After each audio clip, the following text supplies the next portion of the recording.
Okay, welcome. Oh, I'm sorry. Good morning, good afternoon, good night to all of you, depending where we are, no? I am really happy of having all of you here. Silvana, my good friend. Edith is just arrived, no? Silvana, and actually, I have to tell that I've told you before, Silvana, no? But really, this dialogue with you and the University of Oriental de Napoli, is very meaningful to me.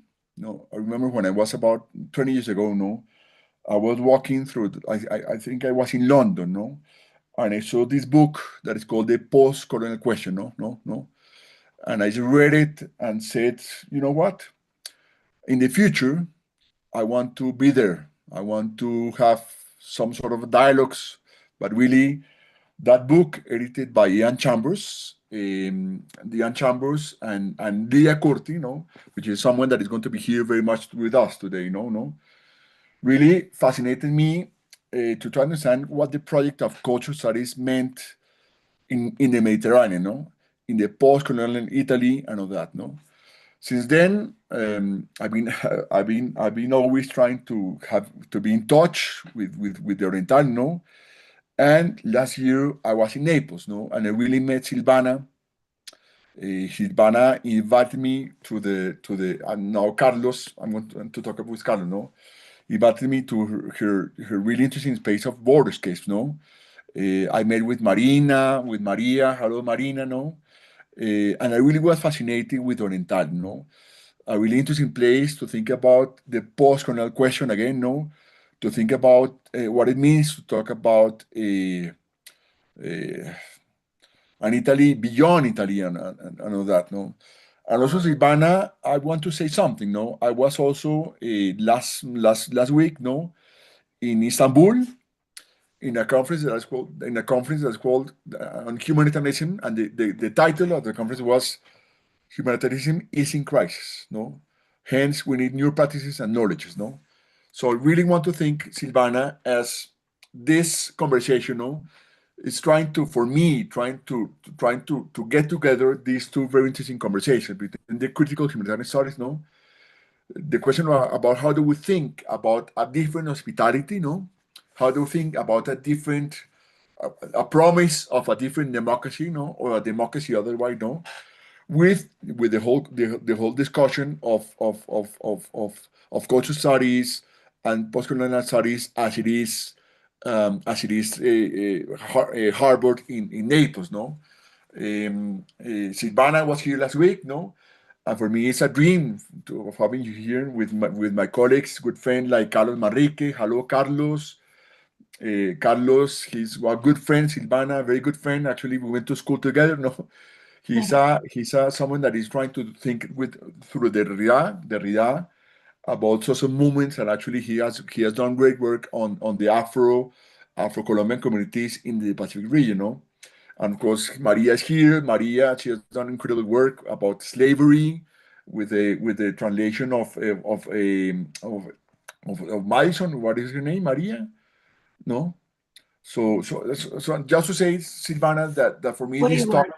Yeah, Hartman, sai dire Harman, exactly. So I think having also Valentina here, and Edith, a good friend of Silvana, that really did thank you very much for your hospitality of walking to Silvana through Bogota, So for me, this is a very, like I say, effective conversation here, Yeah, I send you hearts also, Edith, So Silvana, really, really, I want to thank you for being here last week in Bogota.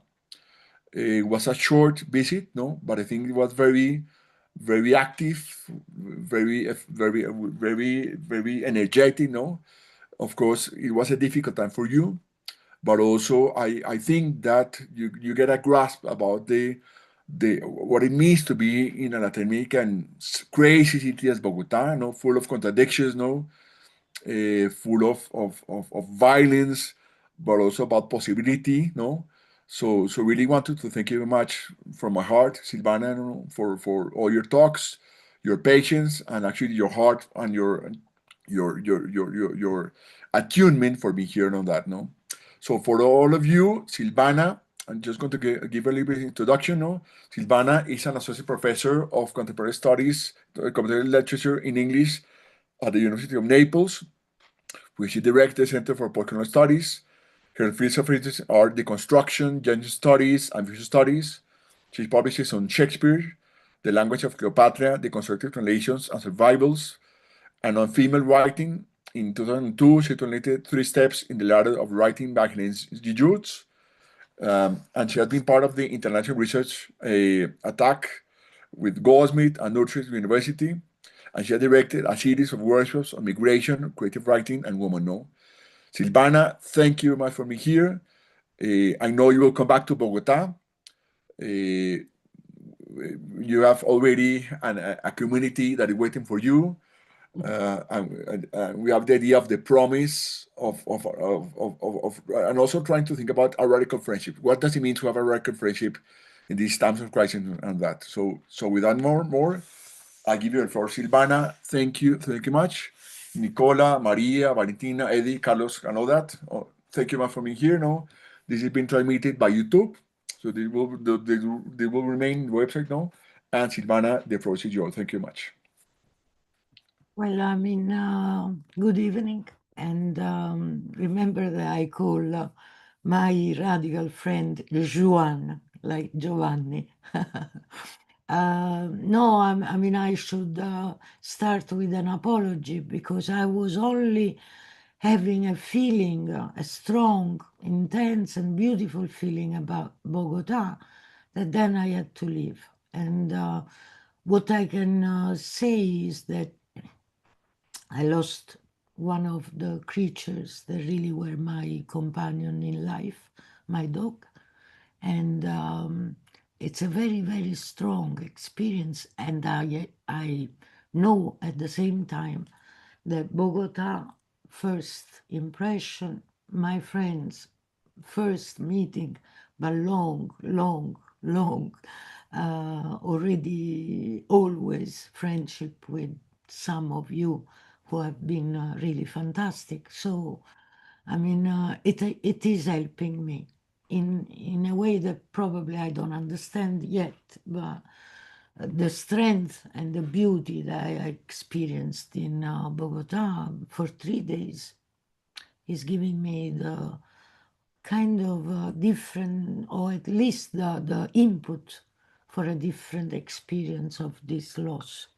Anyway, I have in the class that I gave, I don't know when, some days ago, in Bogota, I was very much referring to Lydia Curti, to the fantastic work that Lydia, with a group of friends, colleagues, women, sisters, her husband, Ian Chambers, they were all doing with, some of us really very young. It was fantastic. And let me say that I don't want to repeat myself, but that was the humus for my somehow, how can I say, different approach to what I was studying, literature.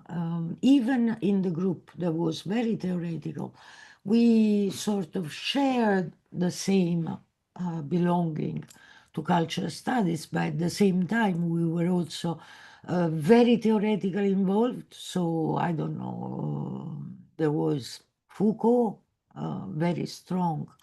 There was Derrida, me and a colleague of mine, Maurizio Calvi, coming from Essex and really finding solace in deconstruction. We were very much involved in that. Then there was visual studies, and then literature, and then, what they call world literature. There wasn't world literature. It was Haiti, it was the Caribbean, it was South Africa. It was a beautiful moment in the history of cultural studies, but also, as Joan remembered, the post-colonial question. Somehow the group was the first to appear in Italian first on dealing with this question of the post-colonial times. Then it was translated, the book, into English. Anyway, my place, which I also gave a kind of reference in my talk last Wednesday, I imagine, is that I really studied literature, and I was a Shakespearean at the very beginning. And but Derrida, for a series of reasons, Lydia was teaching us Samuel Beckett, on whom I wrote my thesis, and I discovered Adorno's essay on Beckett. Then that was the first crossing of literature and philosophy. Then I started reading Roland Barthes, all the continental philosophy that in those years, the beginning of the 80s, really somehow gave the feeling that we were all studying, teaching, and reflecting and writing on this continental philosophy, probably changing the world. Anyway, that was long ago, but I still promise deconstruction. So let me start with a quotation by Derrida, which says,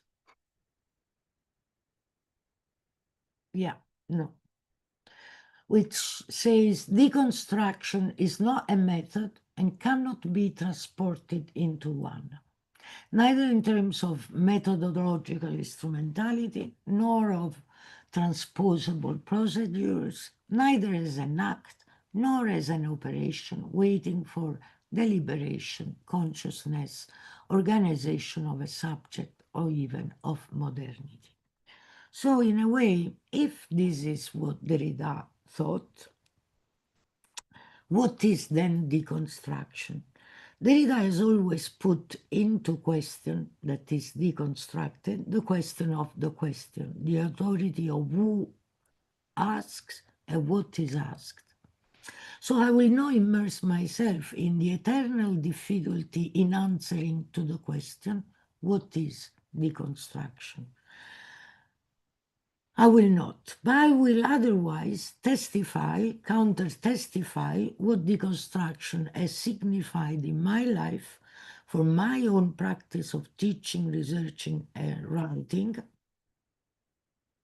what deconstruction has signified for all this. Let me remember that in apories, in parentheses, by quoting another text of his, Memories for Paul de Man, and CK, Invention of the Other, Derrida says that deconstruction is defined expressively as a certain aporetic experience of the impossible. Allow me a personal note to begin. I have just finished a book devoted to, actually, the title is The Pupil of Demeter, the Goddess, Jacques Derrida and the Deconstruction of the Arts, meaning Persephone, the mythical Persephone, the daughter of Demeter, and together the pupil of the eye. Anyway, this book opens with a prayer to insert, where I recall my history with the friend, the radical friend and philosopher Derrida. I met him in Naples, then at Cerisy-la-Salle in France, in the United States, and the very last time in London. These were extraordinary events for a young and growing scholar who had decided to devote her life to deconstruct contemporary literature, especially written by post-colonial female writers. In the prayer, I say that in my life, that while my life has been rhythmed by the occurrence of these unforgettable encounters, what I have felt my responsibility, that Derrida would call freedom, to deconstruction, is to remain and rest and inscribe counter signatures on his oeuvre. In my deconstructed life as a woman, a teacher, a researcher, a reader, a writer, deconstruction has always produced, that is inscribed, the counter signatures on the pages of my reading and writing.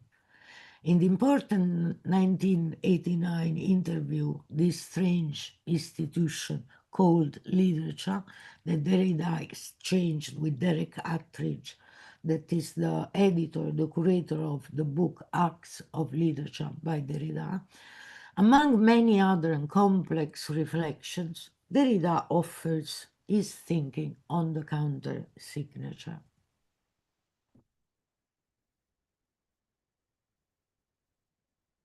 Yeah.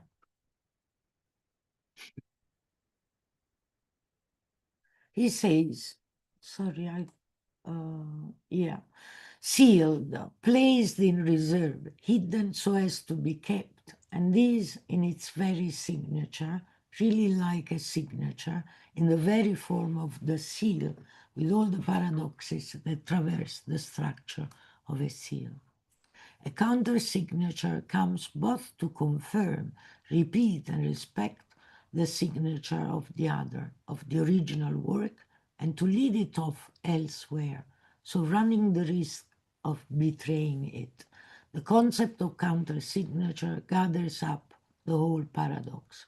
You have to give yourself over singularly to singularity, but singularity then does have to share itself out, and so promise to compromise itself. Indeed, at Cerisy-la-Salle in August 2000, for the decade devoted to Poétique de Jean Genet, La Traversée des Genres, Derrida gave a speech entirely devoted to, it's called counter-signature, and it appears in the journal paragraph in English. For lack of time, and confident that the reading of this whole text, counter-signature, might allow you to situate my proposal today in a more convincing way, if only as an après-coup, I will quote 2 or 3 sentences of what Derrida intended by counter-signature.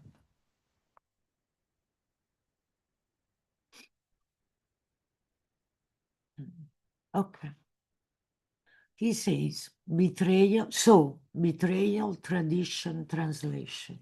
Countersign is a word I love, a word I have much loved. An apparent order, contre, opposition, contrariety, contradiction, and proximity, near contact, less opposition but vis-a-vis, performativity, iterability, accompaniment, or inseparability, encounter.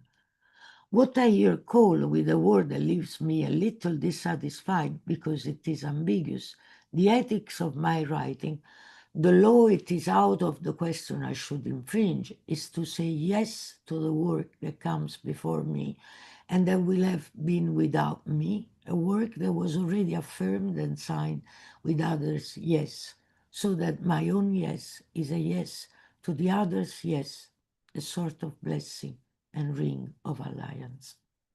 A double bind, or to borrow the word organizing hologla, a double band, it must both respect the absolutely reducible, untranslatable idiom of the other, or what Paul Genet did, it was only done once, and inscribe in my own yes, at the moment I recognize the other's singularity, the work of the other. In my yes, in my own untranslatable singular idiom, I must countersign the other text without counterfeit, without imitation. It is obviously impossible.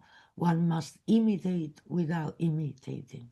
One must recognize, countersign, reproduce the other's signature without reproducing or imitating it. So counterpartie, counterpath, counter or counterexample, and counter, contralle, contrada, country. And what I will do now is actually, What I will here attempt is a reading the inscription of my countersignature of a contemporary literary piece of writing, the novel Silence du Cœur by the acclaimed Senegalese author Mohamed Bougar Sarr, which was published in 2017 before the Goncourt Prize obtained in 2021 for the most secret memoir of man. The Silence of the Choir is the story that Sarr wrote after a period of research in Sicily, granted by the Centre National du Livre in 2016.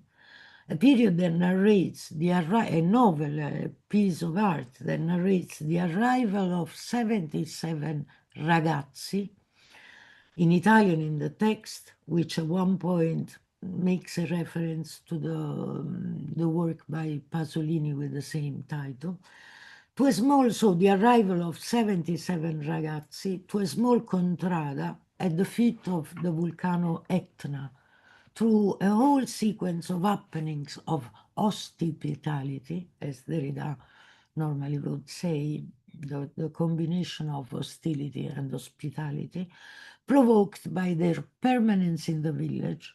They arrive from Africa, black kids, confronting the reactions of the Italian community. The text Hospitality is actually published in Angelarchi number 5, 2000. In presenting the novel, I will unrest my reading on some points with suspension that to me, and when and if writing a proper article, thanks to your invitation and also to two previous conferences, one in Prague and the other in Évora in Portugal. So I will try to demonstrate, but it is another scene of the demonstration, as Derrida says in Monolinguismo, of the other, or attest why I believe that this novel, this writing, announces the invention of the book to come by practicing, it is a quote by Maurice Blanchot, the diaspora book that celebrates the coming of the Book of Ash. Just to anticipate, these books are all made of gatherings and dispersals. And when I say diaspora book, I, by quoting Lydia Curti, intend the meeting point of post-colonial literature and the literature of migration, a transcultural writing which includes authors of different and various provenance. The points I have just mentioned, will actually focus on what I believe the novel cares in terms of frontiers and borders. So the title and the belonging of the novel to the institution of literature, the question of narration that demands the play, le jeu of the récit, le dénouement, the solution, or indeed the dissemination of its ends, and it is a plural ends. So what I do is the incipit, which is soon after the title, and that is called Prologue Epilogue. I will read it with these two very important essays on literature, Before the Law and The Law of Genre, that are all both in acts of literature. Then the central parts of the novel, after prologue, epilogue, it comes the arrival and waiting.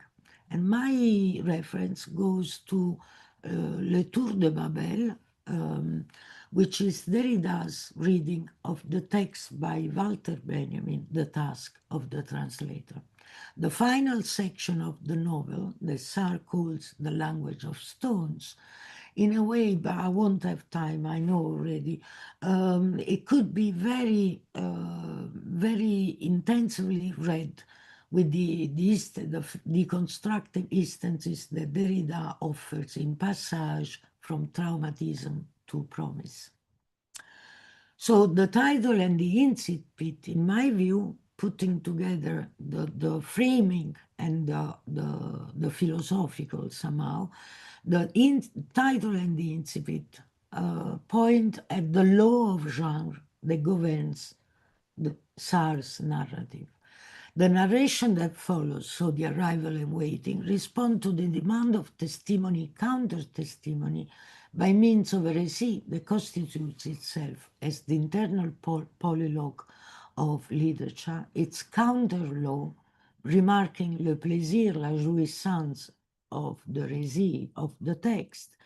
And let us just remember that Derrida, in this strange institution, affirms that literature would lift repression, and in Before the Law, referring to Freud, he also maintains that the concept and the word repression proves to be an answer to the question of the origin of moral law. And indeed, the prohibition of the law and the play, la jouissance of literature, will be my themes. Finally, the end of the novel, which is given as the terrifying eruption of the volcano. So, before the prologue, and let's also stop 1 second on the title.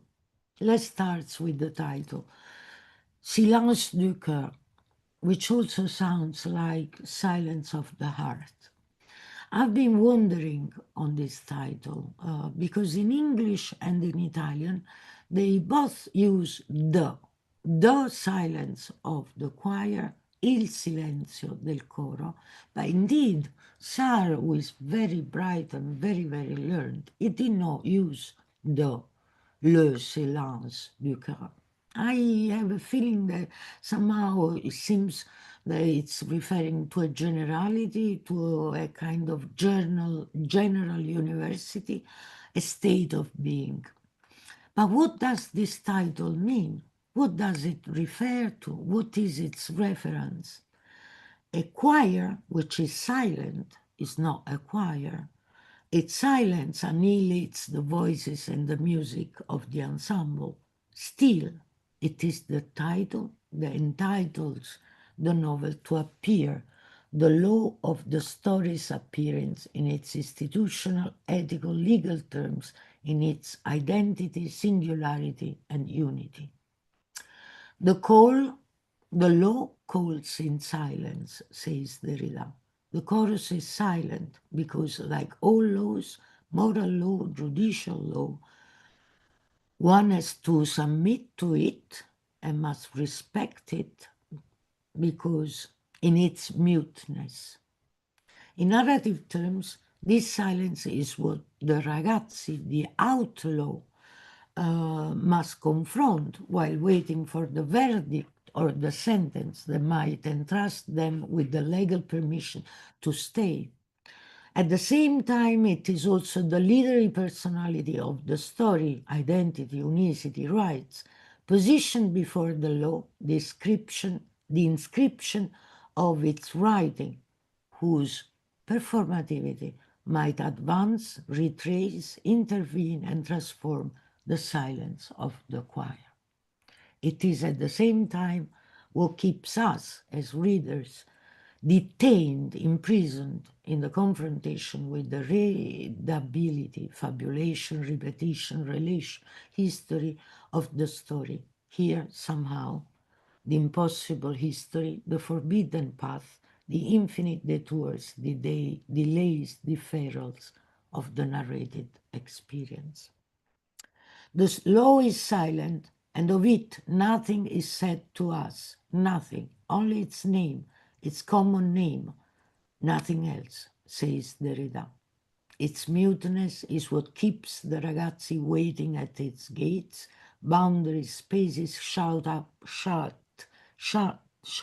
by doors, waiting for the trial, the judgment that works as an infinite and indefinite adjournment, like in the short parable Before the Law by Kafka, where the granting of admission will always be postponed, delayed, deferred. Derrida would say, this conflict without encounter. The text by Sartre says, when, not now. It is possible, but not at the moment, not yet. In truth, as Derrida adds, the law is not to be seen or touched, but deciphered. If the law of the choir is tragically silent, its muteness is and will always already be haunted by writing. In a theatrical insert, like a mise en abîme, the novel by Sartre stages the story of Lucia, the young woman who has become mute after her mom committed suicide, and who, in order to communicate, inscribes as silent words on pieces of paper. It is, in my view, not by chance that Lucia is the only one to offer her counter beam, contradicting the law within the silence of the choir by falling in love with the most gentle, innocent, and peaceful ragazzo, Fuseni. What kind of writing haunts the silence of the choir? Sartre opens the story with an artifice, an intrigue, an enigma or enigma, the obscure words of a fable. This is the opening of the novel from prologue, epilogue. He had just woken from a state. This is the very beginning. He had just woken from a state that was neither sleep nor fainting, nor even reverie. He was under the impression, rather, of something empty, like a great absence, so vague he could find no words to describe it. He tried hard, several times over, to concentrate, to reach a place of recall, but all his efforts were borne away on the huge black lake that his memory had become. He sat up, so only then that he was naked. He was in a little thicket among tall trees whose foliage formed a broad canopy above his head. A deep silence reigned, its density palpable. He was about to stand up when a voice suddenly began to resonate inside him. He couldn't actually hear it. He was remembering. It was a woman's voice. You will wake up crazed and alone. This is the condition of the last man and the first. You are the end of one story and the opening of the one to come. The epilogue for one, the prologue for the other. Now it's up to you to speak. I have passed everything on to you. He left the little scene at the heart of the thicket. His nakedness did not bother him. Crazed and alone, he no longer owned anything to others, neither decency nor modesty. No, he owned them nothing now, except this tale the voice had bequeathed him, and of which he was the final guardian.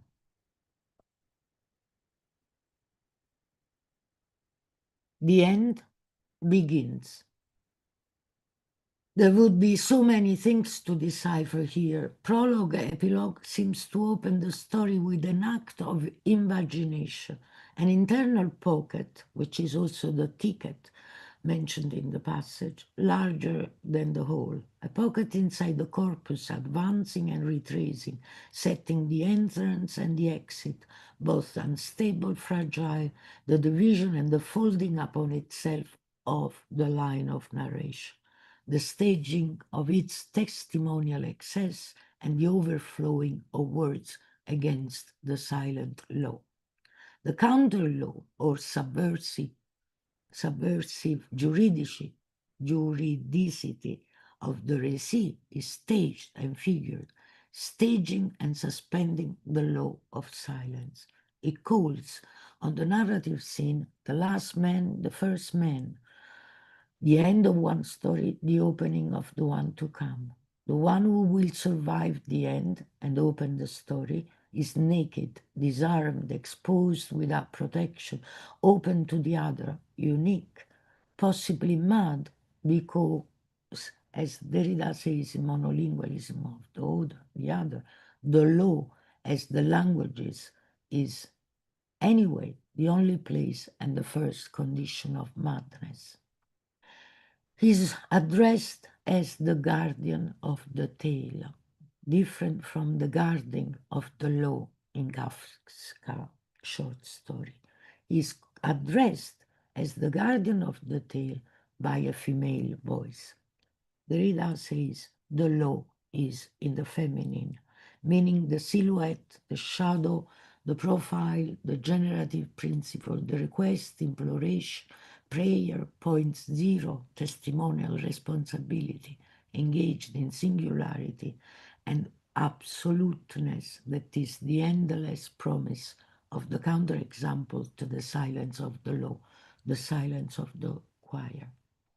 I should only very quickly mention that Sar identifies the influence of his mother and grandmother in his childhood, who entrusted upon him the feminine legacy of African orality, engendering, attending, impassive, fascinating, and provoking. At one point, rather than the adventures of Ulysses, the novel celebrates the world crafting carried out by Penelope. L'hérésie, the question of femininity or sexual difference would bring us away from our focus, which is the response of the novel to the question of framing and boundaries of its title and its opening. To stay on the track, what is now at stake is the event of the récit, which is at the same time the récit of the events, that establishes the condition of its performativity, the rules of its games, and the limits of its subversion. Prologue, epilogue opens the narrative gate onto the three parts of the novel, the long arrival, waiting, the language of stone. Almost 500 pages describe the descent into the extremity of life by narrating the ragazzi arrival, the 6 months of their waiting, followed by the escalation of hatred that the novel describes as a ruptured ulcer, the horizontal violence spreading outward rather than upward. The few articles that exist on the novel all stress the epopee polyphonique, consisting of the multiplicity of voices that counteract the silence of the choir. It is indeed the novel's internal polylogue made of heterogeneous codes, motifs, registers, and voices. Derrida would think of fiction, allegories, myths, symbols, parables, which are all the traits that really consist of the narration. I will summarize briefly the narrative intersection of all these opinions, points of view, vision of, the intersection of the interlocutors of this incredible world that has many voices. The migrants, emigrants, immigrants, displaced or exiled persons, refugees, represent the portrait of human misery, the brotherhood of insomniacs, the caravanserai that is taken care for what he can by Dr. Pessotto and with him by the generous souls of the association responsible for the hospitality of the ragazzi, that helps them in the legal proceedings required to be granted asylum in Italy. The group of extraordinary Sicilian women who have made the welcoming of the ones who arrive from Africa the task of their lives. There is the love story between one of them, Lucia, of whom I have already told you, with the gentle, peaceful Fosseini arriving from Mali, who, in meeting the girl the first time, is invaded in his heart, mind, and body by the scented zest of oranges, the idea of paradise that comes with her skin. In the breaking of the law of Jean, Sartre plays this story as a multiplicity of theatrical scenes that end with italics. They are still embracing the light slowly fades to darkness curtain. The gentleness of this story intersects with the brutal verbal blades of the strong and virile populist discourses and action of the people in the village who are fascist and racist.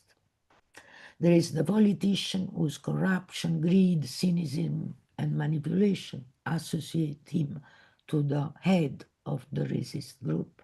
There are the artists. In Sarah's judgment, they are people without death.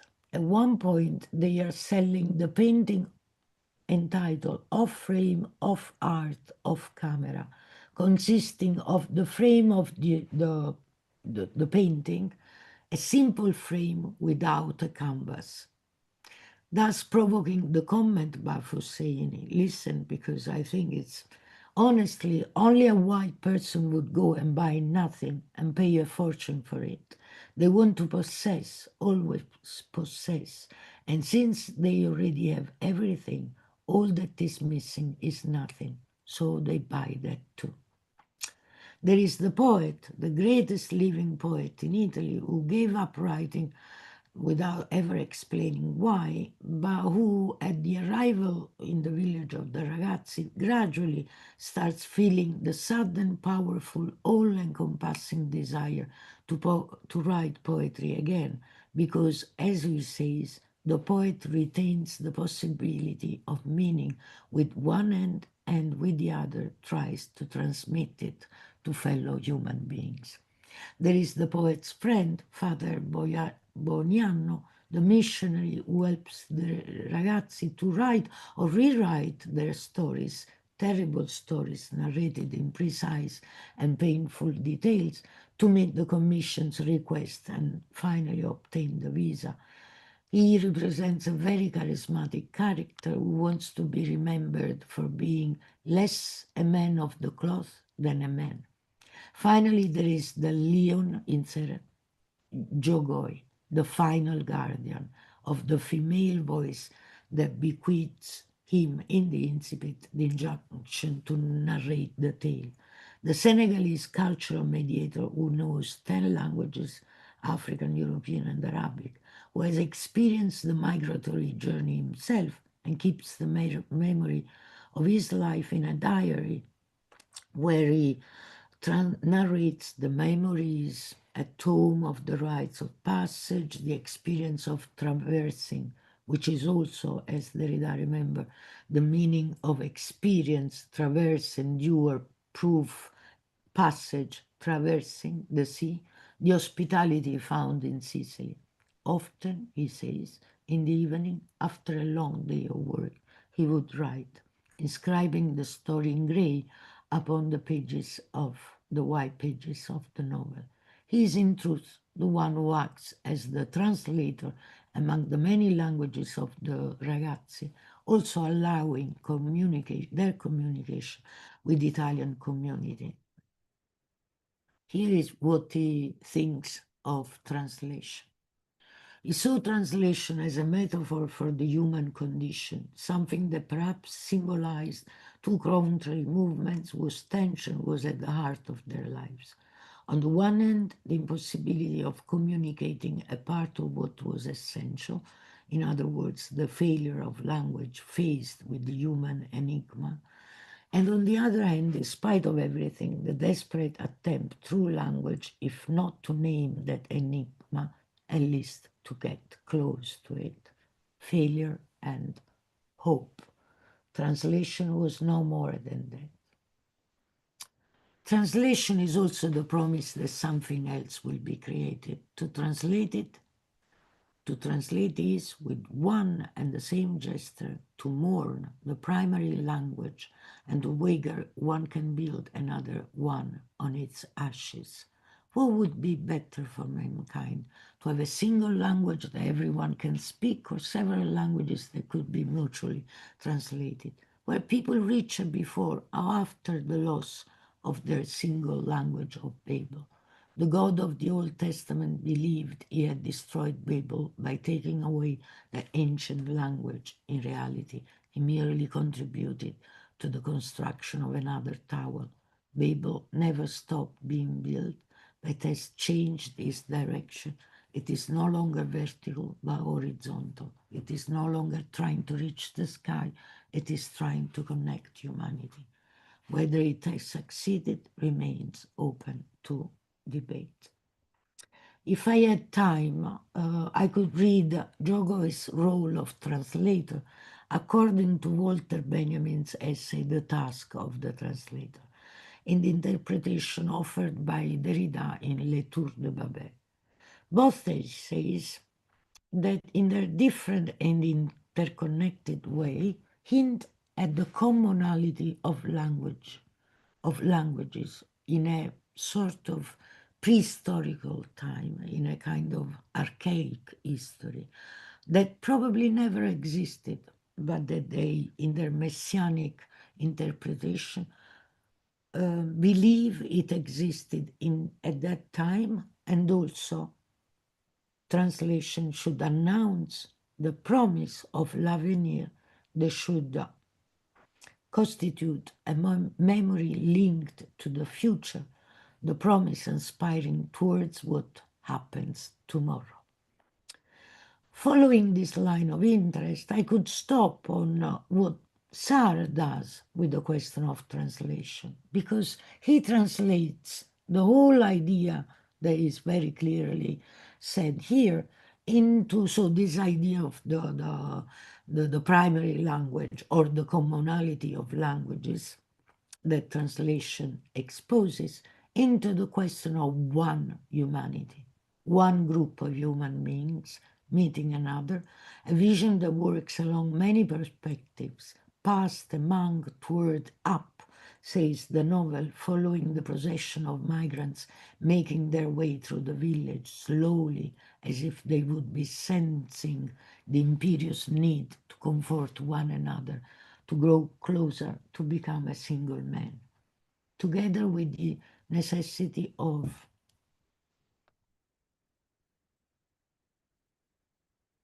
confronting, literally, face things. I mean, put on a face, a truly human face, an authentic face, because that's where we find what's most noble. The greatest humiliation for anyone is to see nothing on the face they are looking at, or to sit across a faceless man. So, show your face.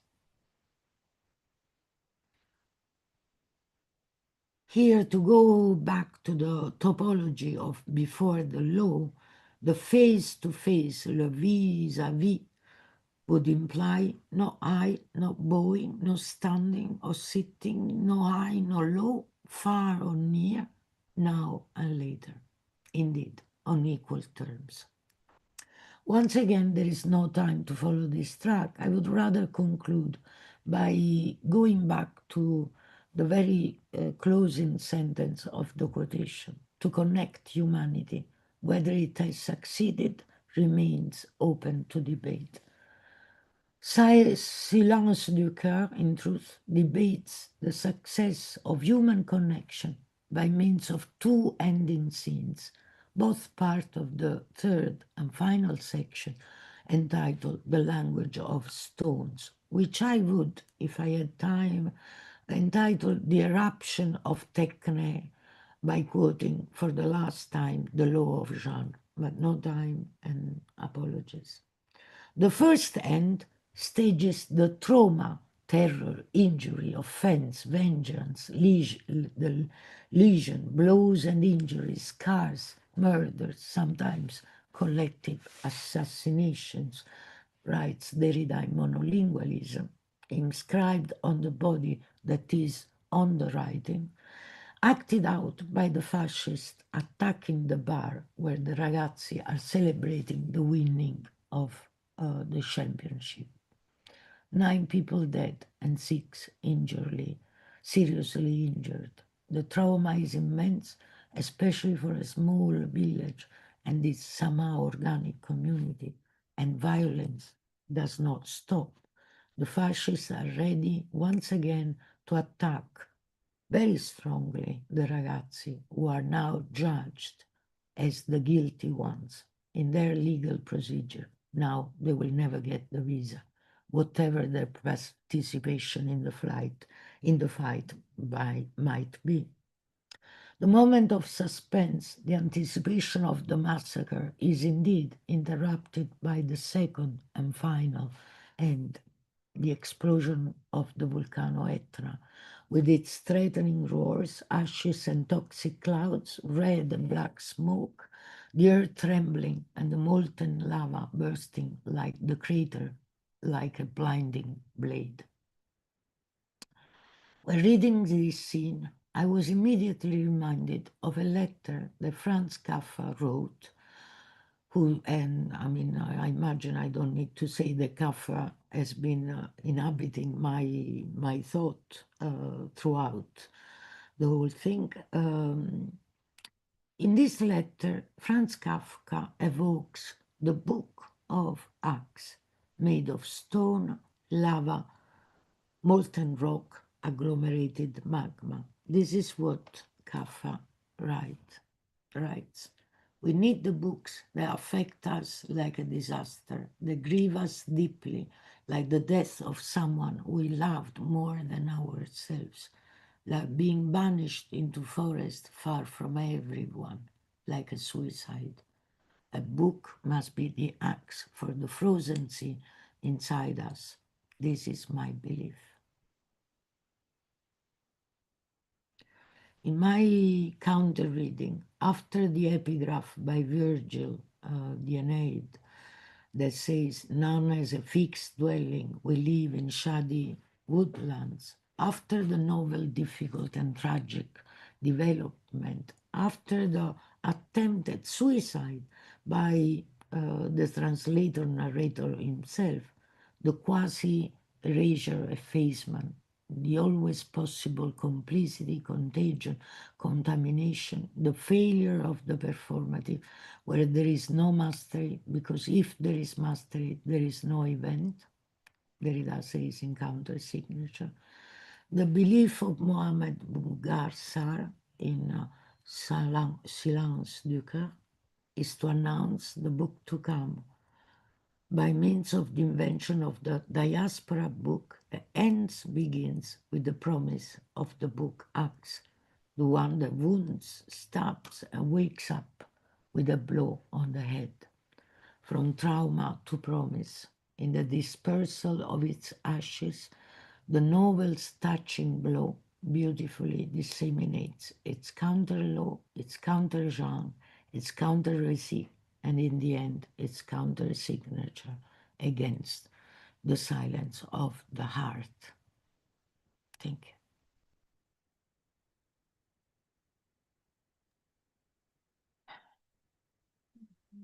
you. Silvana, thank you very much. We can feel the eruption of the Etna. No, Yeah. what it means that, no?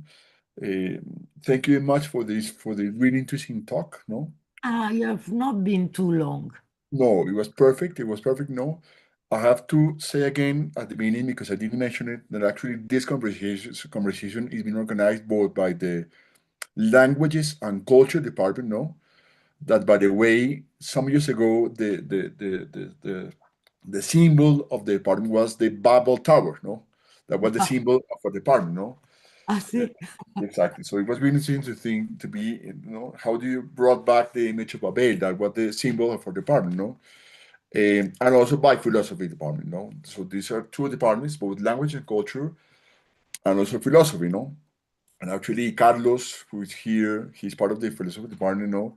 I'm sure he has a lot of questions and all that, no? But before that, I just wanted to ask you a little bit, just because I'm thinking about disaster, no? Also in my own work, no?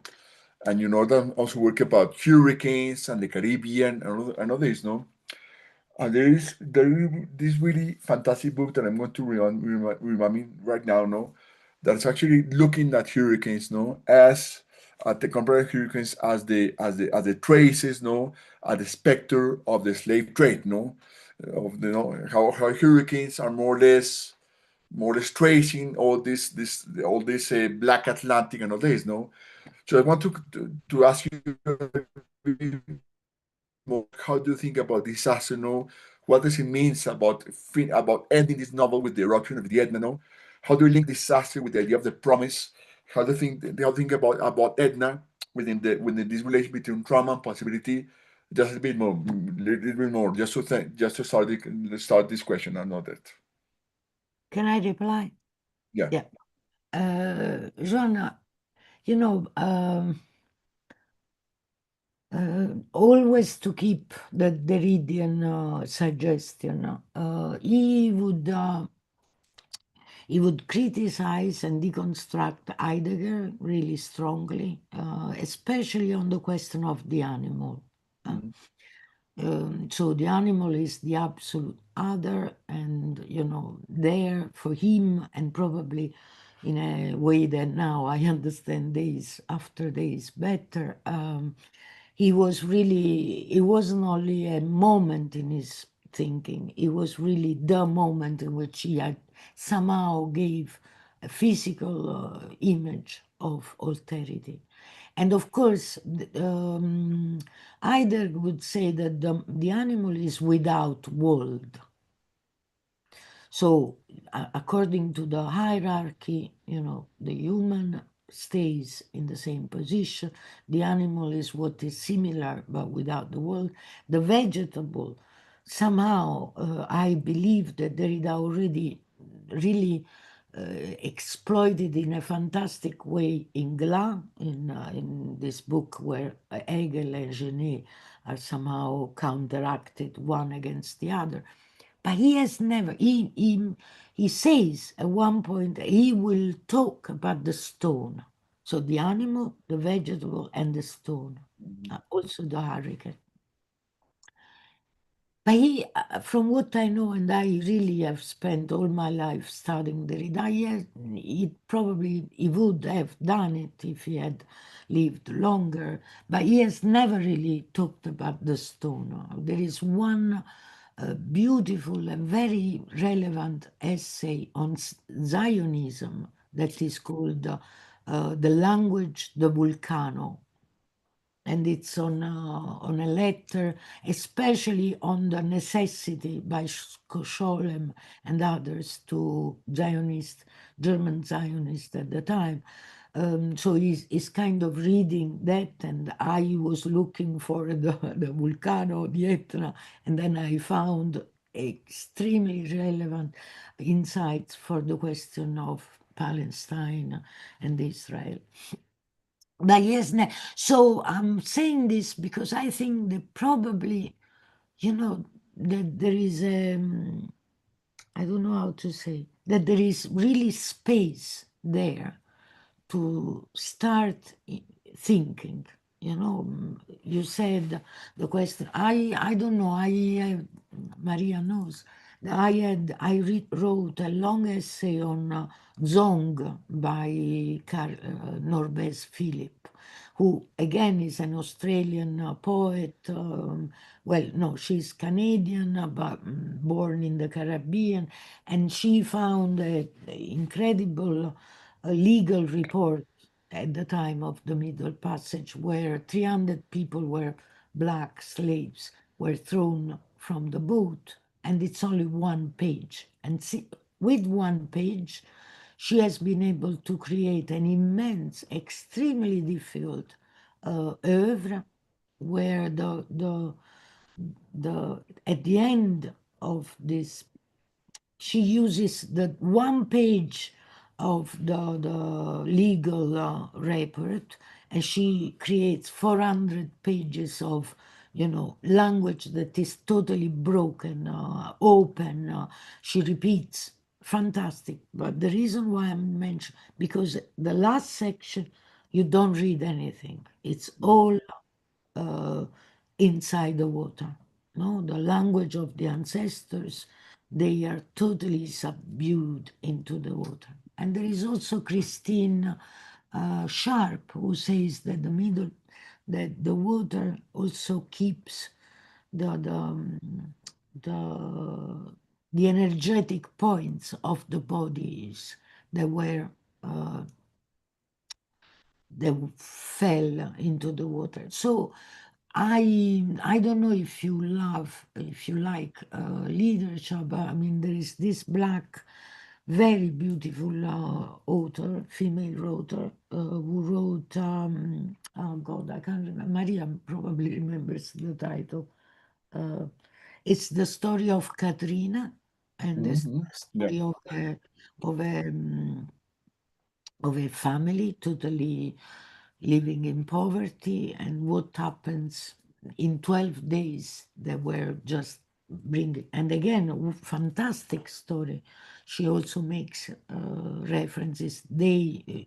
Her family and herself were not helped by the people. They went through the hurricane, and at one point they asked for help from the white family next Mm, door, and they refused to help them. It's a beautiful story again with a dog that is mm, totally central to the story. This family, this girl who reads Medea, and she's pregnant and mm, she doesn't know. Fantastic. So, mm, I don't know what you are asking exactly. What I know is that there is so much going on there. mm, Even Alessandra, your colleague, is giving a course on nature and culture that somehow seemed the topic relevant many years ago, and now it becomes mm, relevant because we all know that this sort of culture is not working.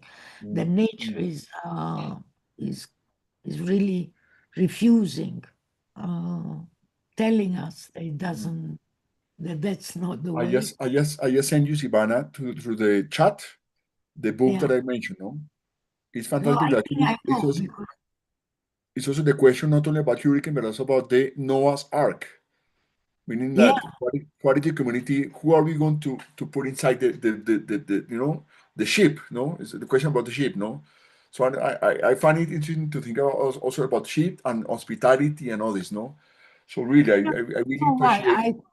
either I read it, but I remember this is Turner, no? The cover is by the painter Turner. Yes, exactly. Yeah.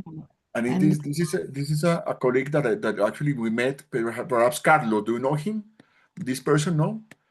no, On the colonial ecology, and I'm thinking about the Caribbean, thinking about modernity. I mean, it's really fascinating. I mean, I just in this to say how provocative is the idea of finishing this fantastic novel with the Edna explosion. No? I find it very interesting, that. But I know. probably, Joan, I should tell you that when, in parentheses, I say that it would be the language of techne. If I had time, the language of stones is also the language of techne. It's because I do believe that we must invent a new language of, yeah, it could be natural. No, I wouldn't go back to the origin of the opposition, culture and nature, but it would be um, probably really intervene in a different, producing a different, an invention of techne, that is your teaching, their writing, my reading. That's the only hope I have. That's Mhm, why also I did not want to close up. It's a book that at one point seems to tell you you need to be touched by what mhm, you are experiencing, no, in terms of reading, because it's always the same uh, question: how can literature be political? mhm, Does it assert or does it open without closing? mhm, Does it? So, I always feel that I'm not activist enough. I used to be when I was little. But then I know that, trying to countersign what you read, and which also means produce an event, small, fragile, without sovereignty, whatever, but a small event of something that probably doesn't necessarily please your mind only, but also involves other forms of feelings or attachment or affect. I don't know, you should tell me because I read that you were working on hurricanes and big ecological Yes. issues. I don't know if someone wants to also just want to ask something to think with Silvana, Carlos, perhaps, no? That you have been thinking through Derrida and literature, and also talking about ecological crisis in the Pacific, or even from Maria. Carlos, go ahead, please.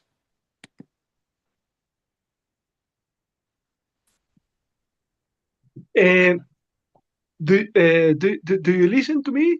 Yes. Yeah, I don't see you. I don't see you. Okay, this is the first thing that is interesting to mention is that we cannot turn our cameras on. We haven't been able to turn our cameras on, You must especially be the when... law. Alex, ¿puede poner la cámara, por favor, para mandar a Carlos? Ya todos tienen. Okay. Okay. Yes. There you go. No, this was actually very, very interesting. Hi, thank you so much. This was very interesting because of the role of the face in your talk, in that passage, right? The expressiveness of the face as a kind of another experience of language. And so my first question had to do with of course the biblical resonances in the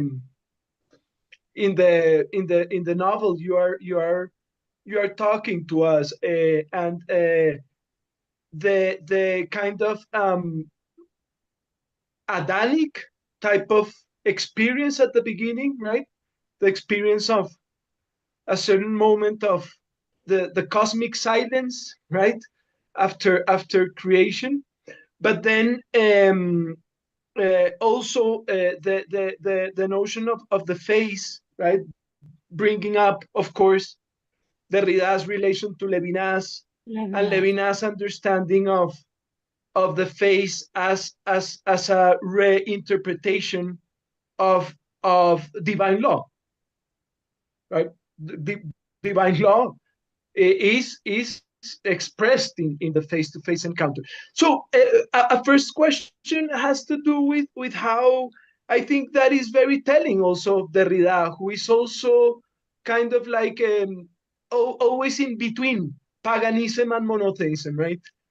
Yeah. And so, well, that was one question that I wanted to ask you, also because of how Derrida's criticism of Levinas has to do with how the face-to-face encounter from Levinas' point of view is always from the point of view of Europe, of the European colonial subject, and the novel is narrating a very interesting experience of the face that is from the migrant's point of view. Yeah. So I wanted to ask you first about that, and then another question that I was very intrigued about, and is the question of well, the question of Derrida's relation to Benjamin. In this respect, I was also recalling this text of Benjamin that is called On Language as Such and the Language of Man, which is basically a theological understanding of divine language as and of divine language as creative of world. And well, I was curious because again I see kind of like this undecidability between the cosmic silence, right, and a certain expressiveness of a type of redemptive language, right, in the novel. And that is so typical also of Derrida, because he's always oscillating in that undecidability. But on the other hand, I wanted to bring up the question of also the theological reflection on language and the relation of language and world,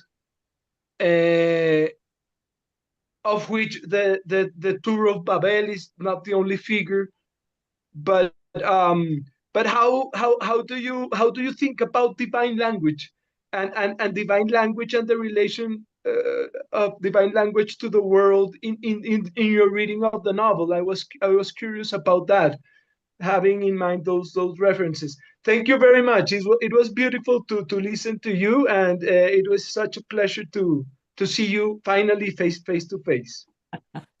Carlos, I'm sorry I did not meet you once in beautiful We're conflictual. going to have a lunch with Carlos on Friday. Okay, you will be me in radical friendship with Carlos. No, Carlos, very complicated questions. I have been thinking of Israel and Palestine in terms of the face to face.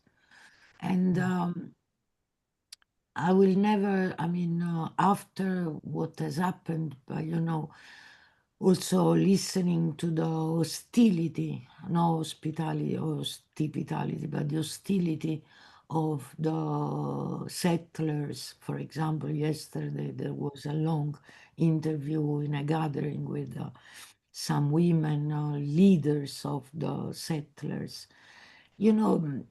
There will never be a face to face, I imagine. There won't be a face to face.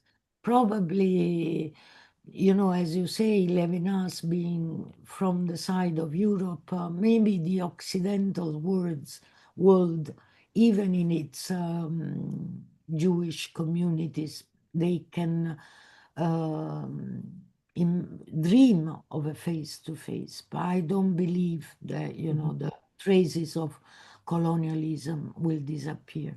So I don't know exactly, well, I do know what Derrida thought about the question of Palestine, because also Eduardo Cavada in Derrida Today, the last number, has a long piece on all the interventions that Derrida has given on the question of Palestine. The cosmic silence and the divine language. There was a Derridian radical friend in Naples, in between Portugal and Bogota. He was presenting a book very critical of sovereignty, of the secular, no sovereignty as a consequence, but the secular. Derridian reading of the secular. Actually, the moment in which the Western world decided, opted for the secular, it actually got rid of all chances for the cosmic silence to appear. So he was also articulating this idea that Derrida has been also in his work on religion, very critical. I have a feeling that Derrida would say the one has to believe, probably not in the divine language. And I can reply to you thinking of the mother tongue.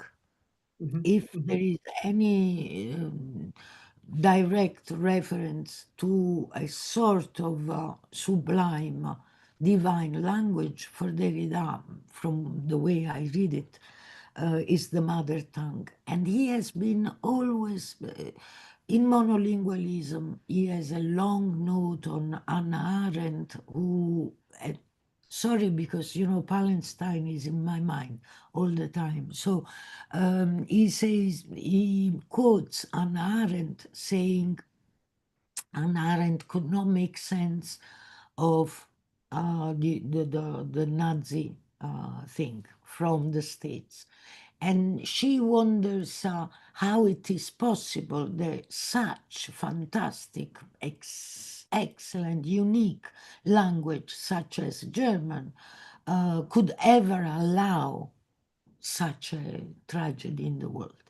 And Derrida is very critical. Sometimes he can be very critical because he says, this woman is totally intelligent, involved, fantastic, but the language stays apart. How is it possible that such a language allowed? As if, there is language, the mother tongue, and then there is the horror of history. you don't touch the mother tongue. And he is saying, again, also for the madness of the character in the novel, he says that the mother tongue is actually the knot where madness only can come. And also in the wonderful little book that is called Fishu, and it's Derrida's lecture for the Theodor Adorno Prize, Fishu like foutu, fact, or he again has a wonderful reference to Adorno, remembering a sort of language that he would use with his mama very little. And Derrida, who is very appreciative of Adorno in that talk, says, he's able to love his only language that is not his, with all the love that also Derrida felt for French. But at the same time, he keeps this also, not for the whole question of the mother tongue, but for these little influences that somehow comes back through memory in his, and he deals quickly but very deeply with the question that the mother tongue is also the origin of horror. No, if you claim that that is the sublime, divine language, then redemption. I mean, I don't like to deal much on how Derrida would feel. Well, of course, redemption brings me back to South Africa, all the work that he contributed to create on the question of the archive, and also the commission of redemption in South Africa. And, I don't know. I think that for Derrida loved at the end to think of himself as the Marrano, the one who keeps betraying. And I do believe that, no, you wouldn't say that there is a redemption anywhere, but he also, probably because he was desperate himself, he also felt that in some essays, he deals with this messianicism without Messiah. So probably belief, as Kafka or Sartre, what I think they both believe, is not to be redemptive or to be redempted, but to be more involved, claiming a kind of responsibility that once again is freedom. So you can't really, you can't plan, no, what is to come, not even the redemption. You can't, there is no you. So we need to be open to what comes. And then, of course, you deal with what has been, as I said before, in total respect of the singularity of the one that comes before or next to you or after you, but without subjectivity. So I don't know how to put together language and redemption, and if really there is no subject, no ontological subject, then the only practice is to be theoretically involved in what you do. I don't know if that is redemptive. I would love it to be, but I don't believe it is. As I said, the face-to-face, in certain, the wound, in opposition to, redemption, the wound is always, it leaves the trace anyway, and you deal with the trace of that wound, and probably you take responsibility for that wound for, l'avenir, which is also what I mean, now Trump, the peace, the whatever, it must be done totally different. The whole process of pacification must be really inventive. So whatever politically they mean, indeed, it must invent a new way. There won't be any phase two. Levinas would be wrong, very wrong. Because I study, as Joan knows, post-colonial literature. I really read consistently everywhere that the wound, you can take it elsewhere, that you can make it into writing, that you can share it with a community of wounded people. But the wound stays there, is the trace. I mean, I don't know, a little book that is totally, how can I say, unreadable, but which to me is the best piece of, the reading is Cinders,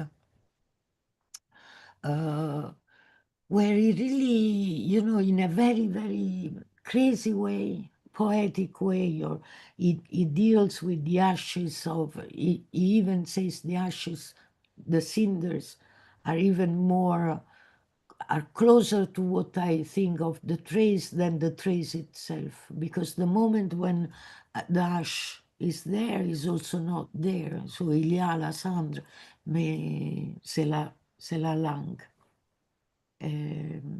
We are torn between reality and poetry, I imagine. I don't know, Carlos. We could carry on talking for long. I have a feeling.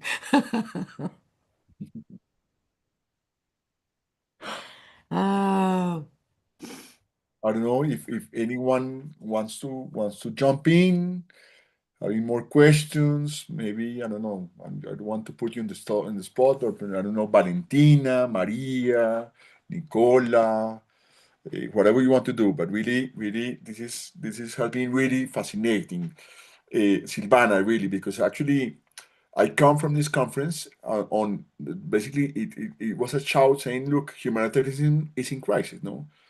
Humanitarian governance is, I mean, Gaza really, really, we are in crisis, no? So more or less, I think that your talk, especially uh, with this community, with this multiplicity of voices, no, is also trying to think about the possibility and the need for the face, no, for trying to go beyond, no, the idea of how they of the humanitarian governance, no. I really try to look at a very small scale, no, really like local. There was an interesting thing talking about the vernacular humanitarianism, no, trying to look at not so much about the big institutions, no, but also about the face-to-face encounters, that. So really, your talk has given me a lot of hope, I guess, but also of trying to think what can we think beyond the country's current state of humanitarian governance that certainly is in crisis today, no? So again, I don't know if anyone wants to jump in, no? Eh, or Carlos, maybe you want to continue something. No, Carlos, he has his hands up. So be aware, Silvana. no, I am, but I cannot find it actually. Yeah, wait a second. I will try to show you something. Carlos has a question, Yeah, Silvana. Carlos. yeah. Let me only show you, if I can, Okay. a little. This is in the final chapter of my. No, yeah, okay. It doesn't go. Let me see. Yeah. Can how can I? You can just share it, Yeah. like like when Derrida, in the last yes, in the last chapter of my book, which is on art, I work on 3 essays that Derrida devoted to women painters, and one is actually the essay is called Face to Face, and is dealing with this. Carlos, look. Yeah. Camilla Adami, who is the wife of Derrida's very close radical friend, Adami, she, for a period, she died not long ago, but for a period, she painted apes big as, Derrida would enter the studio, l'atelier, and have these immense paintings of apes. They stare at you. And I cannot really tell you what he does with this look. He says, just to synthesize, it's a short piece, but fantastic, really. You really think, Mamma mia, yeah, fantastic. And probably at one point he says, they are impassive, they look at you, they are not within any rhetoric, any relation of the anthropos and the animal. They are there waiting. Derrida at one point says they are beyond any political activism in terms of freeing the animal, liberating the oppressed.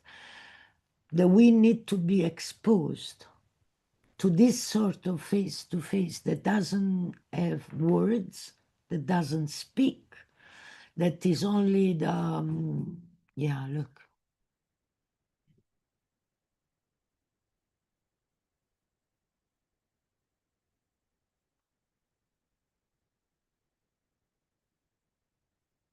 Yeah.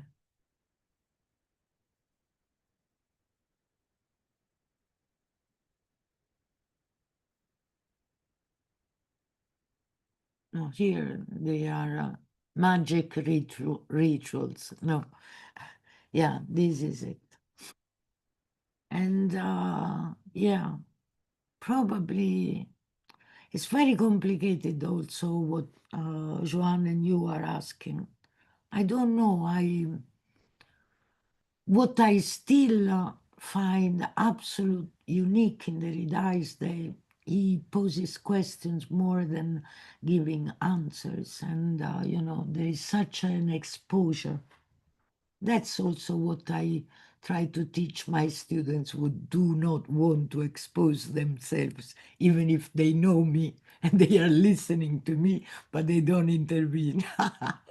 No, because Maria is really working on translation. She translated Beautiful Experiments, Wayward Lives, Beautiful Experiments by Saidira Hartman.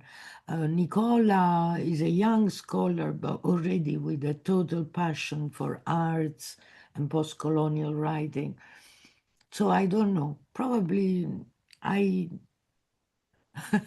still now give you fright? No way. They don't. Bogota is too far away. Carlos, you wanted to say something? Sorry, Carlos. No, thank you for sharing these with us and all the references that you have told us. I am looking forward also to your essay on Zong, which is a book that I was also working on. No, just I wanted just to say 2 things. One is that I think I will follow up your friend on the criticism on Derrida's secularism. I will follow up your friend on this because I think that there is a decolonial monotheism, and I think Derrida was never able to see that. And I think that today this is very important. It is very important, for example, in the issue of Palestine, to talk about the martyr and to talk about the messianic in a very dense monotheistic expression of the notion of martyrdom in Islam. And I think Derrida was very Eurocentric in that respect. He couldn't envision a monotheism beyond European monotheism or beyond the legacy. And so one thing that is interesting is how popular religion, in the global south or whatever, is a different experience of the cosmos. I think it's an experience of the cosmos as one that is not necessarily silent. Maybe it's a very expressive cosmos, and that expressivity is not the expressivity of. So I agree, following on the criticism of Derrida's of Levinas' notion of the face, its anthropocentrism, its logocentrism, right? But Derrida seems sometimes to waver between just those two possibilities, right? Certain cosmic silence, or an idea of a divine language that is very linked to the European traditional monotheism. And in that, I think he doesn't see something that is very important on the ground today.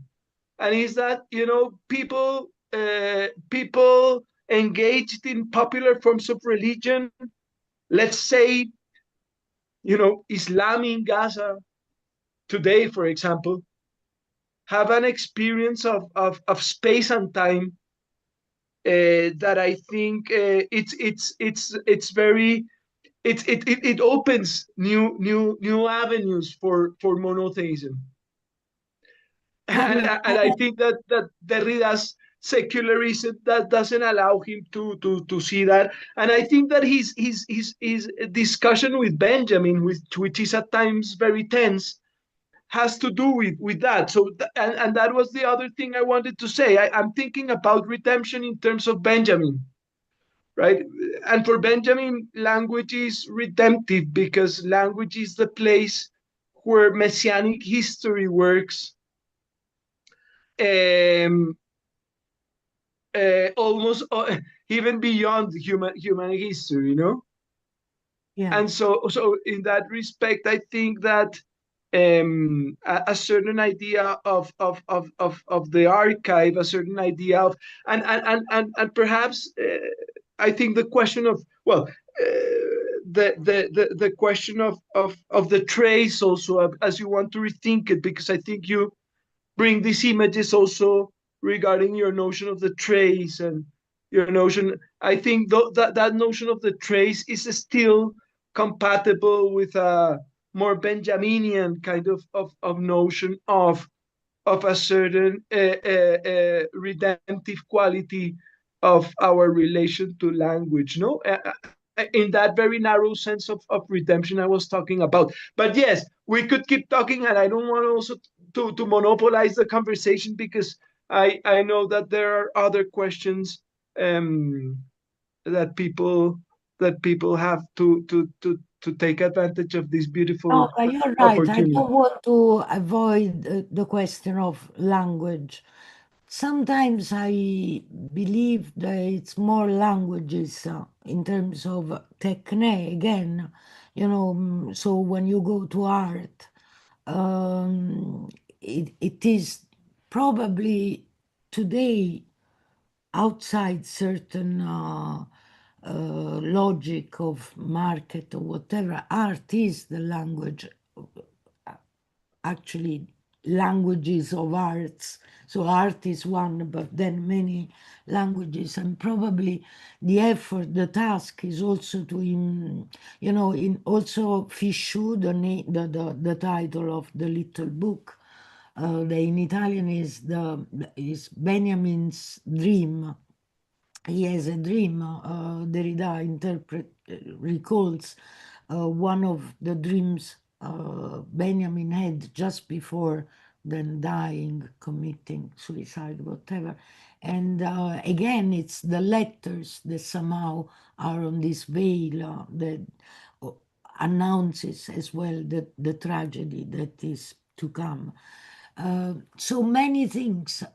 You were also, you know, I I agree with you totally on the question. I have been listening to mothers in Gaza calling the sons, the children, martyrs, martyrdom.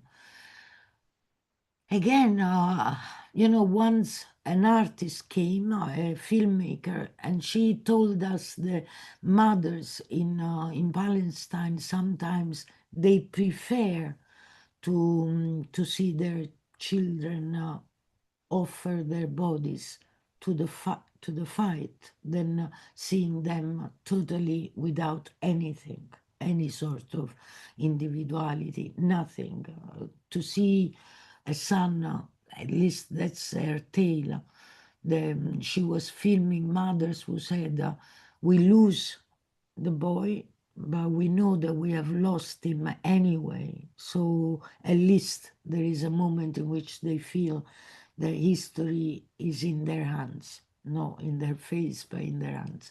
In terms of religion, I agree. I'm very secular in terms of never wanting to approach any religious institution. Of course, I have my own spiritual endeavor or whatever, but I'm worried because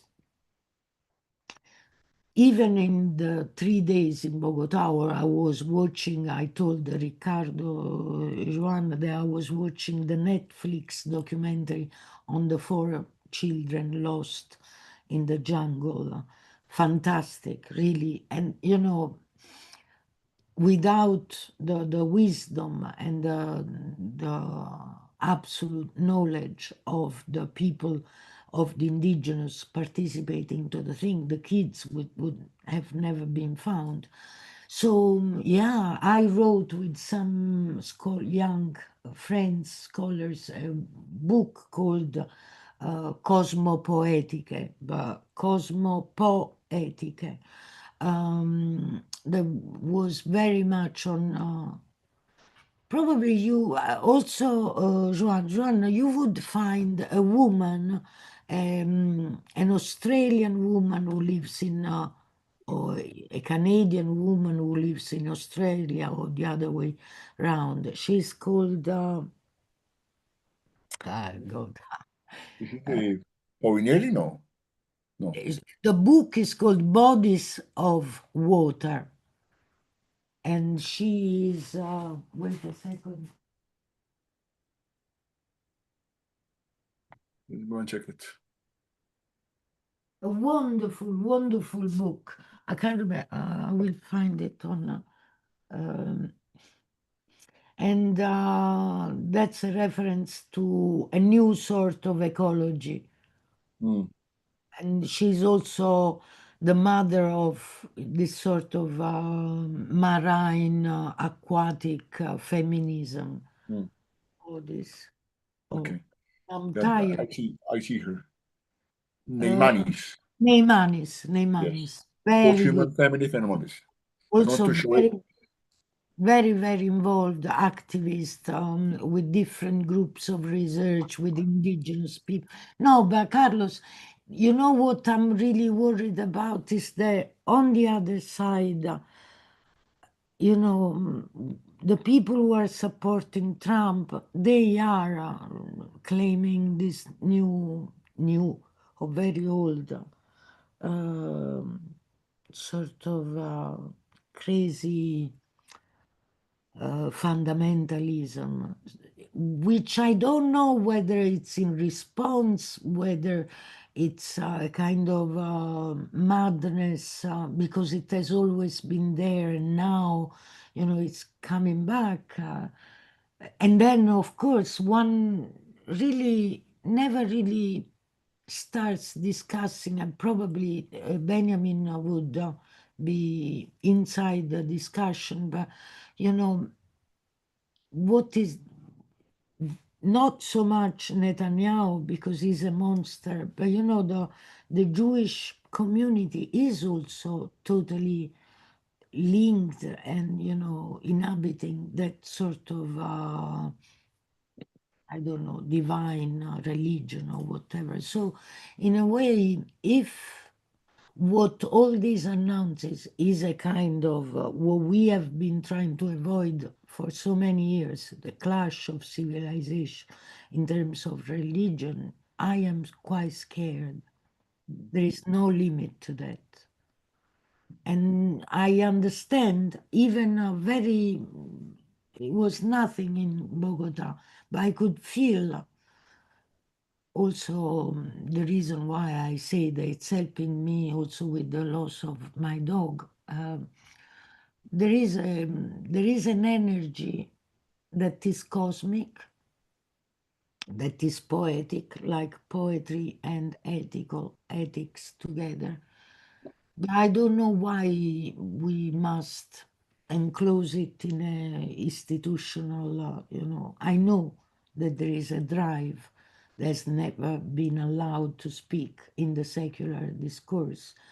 Totally, at the same time, sincerely confessing a kind of a resistance to that. No a resistance, theoretically, not in terms of approach or curiosity or already being there, but in terms of what they are making out of this, I am a bit terrorized. But I really would like somebody to say that also that religion that is keeping the Jewish community so together against the so-called other, we should start thinking about that. Actually, I don't know if you know this essay, Les yeux de la langue, il vulcano l'abisso, the vulcano di Apis. And it is really reading Scholem word by word and really giving you the feeling that you can only suffocate in that kind of Zionism. So I don't know. So yeah, I will be Friday with you too. Carlos, I have to say that my dear Napolitan friends, they are 7 hours away from us. So it's almost midnight in Naples, no? So really wanted to thank you for staying all in this talk. Thank you very much. This is not finished, Silvana, no? We will do whatever we have to do for bringing you back to Bogota, or perhaps going back to Naples. I would love to have just Carlos and all of you together having a good coffee and all that, because I think there is so much to think about it, and so much really to think about the need for a radical responsibility and a radical friendship, no, in times of crisis, no. So again, Silvana, this is not over. There is something that we don't know what's going to happen, no. Edith is just send some claps, no.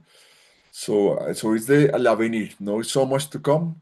We know what will happen, but thank you much, Ivana, and we'll keep in touch. Again, Napolitan, thank you very much for being out there. No, say hello to the volcano. No, for me, no. Edith is saying hello. No, I don't know. Ciao, No, ciao a tutti. Mwah. Thank you. Ciao. Thanks. Ciao, Joan. Give a big kiss to the kids. Ciao. ciao, ciao. Thank you much.